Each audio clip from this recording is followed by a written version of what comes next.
नमस्कार, स्वागत है आपका। मैं हूं आपके साथ सुमित झा। जब्त हुआ बंगला। जी हां, ये बड़ी खबर दिल्ली से। एलजेपी का चुनाव चिन्ह बंगला जब्त हो गया है। चुनाव आयोग ने चुनाव चिन्ह को जब्त कर लिया है और ये सब कुछ चाचा भतीजे की लड़ाई में हुआ। चाचा भतीजे की लड़ाई में सिंबल जब्त हो गया। 5 नवंबर तक अब पक्ष रखने का समय दिया गया है दोनों गुट को।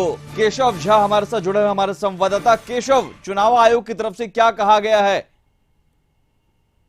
लोक जनशक्ति पार्टी के सिंबल को, जो बंगला चुनाव चिन्ह था, उसको जब्त कर लिया गया है चुनाव आयोग के द्वारा। क्योंकि कल ही इलेक्शन कमीशन गए हुए थे, चिराग पासवान की तरफ से कहा गया था कि हमें सिंबल अलॉट किया जाए ताकि हम उपचुनाव, बिहार विधानसभा के उपचुनाव है उसमें अपने प्रत्याशी उतार सके। लेकिन चुनाव आयोग ने साफ तौर से पारस गुट और चिराग गुट दोनों को साफ तौर से कह दिया कि बंगला चुनाव चिन्ह का आप इस्तेमाल नहीं कर सकते हैं। चुनाव आयोग ने बंगला चुनाव चिन्ह को जब्त कर लिया। अब आगे 5 तारीख को दोनों गुट के लोगों को बुलाया गया है चुनाव आयोग। तो 5 अक्टूबर को दोनों आदमी के जो बातें रहेंगे वो सुनेंगे चुनाव आयोग। उसके बाद नया सिंबल अलॉट किया जाएगा लोक जनशक्ति पार्टी पारस गुट को और लोक जनशक्ति पार्टी चिराग गुट को। अलग अलग सिंबल दिया जाएगा। फिलहाल तो बंगला चिन्ह, चुनाव चिन्ह का इस्तेमाल लोक जनशक्ति पार्टी में ना ही चिराग पासवान यूज कर सकते हैं और ना ही पशुपति पारस यूज कर सकते हैं। क्योंकि लगातार चिराग पासवान के द्वारा कहा जा रहा था कि वो उपचुनाव में वो अपने प्रत्याशी उतारेंगे और बंगला चुनाव चिन्ह पर ही उतारेंगे।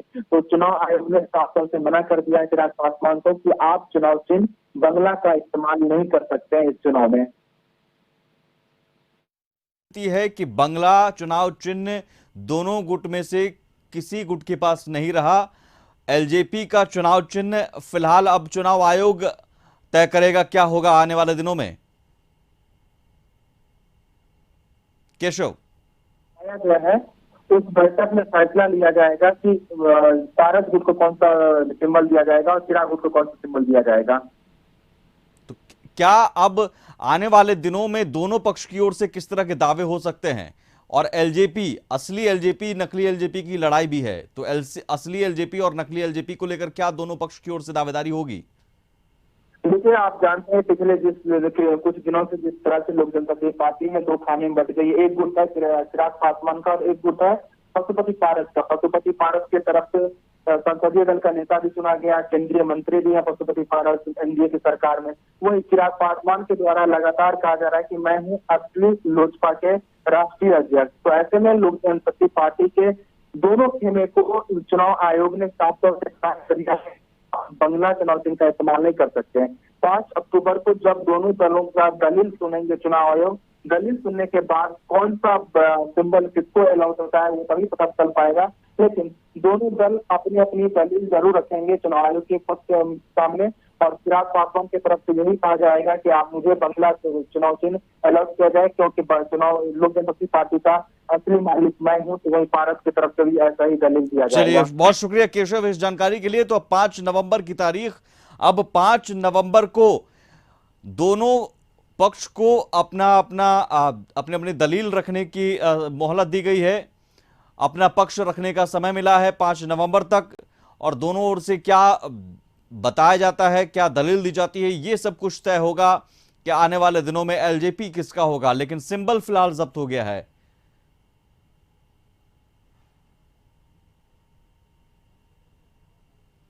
तो चाचा भतीजे की लड़ाई में सिंबल जब्त हो गया है। 5 नवंबर तक पक्ष रखने का समय मिला है। लेकिन एक बड़ी बात इन सब के बीच, चिराग पासवान और पशुपति पारस, एक तरफ तो पशुपति पारस संसदीय बोर्ड के अध्यक्ष भी हैं और उनके पास सांसद हैं। ये लड़ाई तब शुरू हुई थी जब 5 सांसदों के साथ पशुपति पारस ने अलग गुट बना लिया और संसदीय बोर्ड के अध्यक्ष पद से चिराग पासवान को हटा दिया। फिर पशुपति पारस को संसदीय बोर्ड का अध्यक्ष चुना गया। एलजेपी का अध्यक्ष भी पशुपति पारस चुने गए, लेकिन उसे गलत करार दिया, उसे सही नहीं माना। चिराग पासवान लगातार दावा ठोकते रहे। लेकिन अब सिंबल जब्त हो गया है। दीपक प्रियदर्शी हमारे न्यूज कोऑर्डिनेटर न्यूज रूम से जुड़े हुए हैं। दीपक, अब आने वाले दिनों में दोनों गुटों के पास विकल्प क्या बचता है? देखिए सुमित, जिस तरह से इलेक्शन कमीशन ने सिंबल फ्रीज किया है और ये अभी बिहार में 2 सीटों को लेकर बाईपोल है, कुशेश्वर स्थान और तारापुर को लेकर, तो अब जाहिर सी बात है कि इस समय जब सिंबल फ्रीज हुआ है तो इस उपचुनाव में दोनों गुट इस बंगला छाप सिंबल का इस्तेमाल नहीं कर पाएंगे।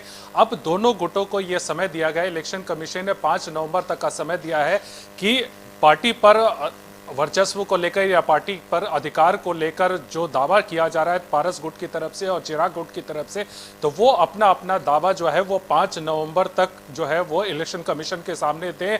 तमाम जितने भी डॉक्यूमेंट्स हैं उन डॉक्यूमेंट्स को वो इलेक्शन कमीशन में जमा करें। उसके बाद इस पे अंतिम रूप से इलेक्शन कमीशन ये तय करेगा कि एलजेपी पर अधिकार चिराग पासवान का होगा या पशुपतिनाथ पारस का होगा।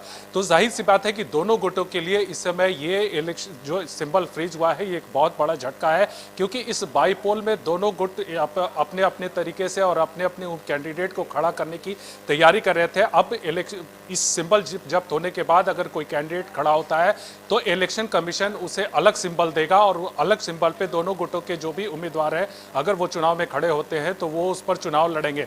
तो बिहार के लिहाज से यह काफी बड़ी राजनीतिक गतिविधि है और दोनों गुटों के लिए बहुत बड़ा झटका है। जी प्रिय दीपक, इस जानकारी के लिए। तो बहुत बड़ा झटका दोनों गुटों के लिए फिलहाल, और चिराग पासवान के लिए ज्यादा इसलिए क्योंकि चिराग पासवान की तैयारी थी चुनाव लड़ने की। हालांकि पशुपति पारस एनडीए के घटक दल माने जाते हैं, बीजेपी के मुताबिक पशुपति पारस एलजेपी के नेता हैं और इस लिहाज से पशुपति पारस सपोर्ट करेंगे। लेकिन चिराग पासवान के लिए झटका है और दोनों गुटों को अब समय मिला है अपनी दलील रखने का।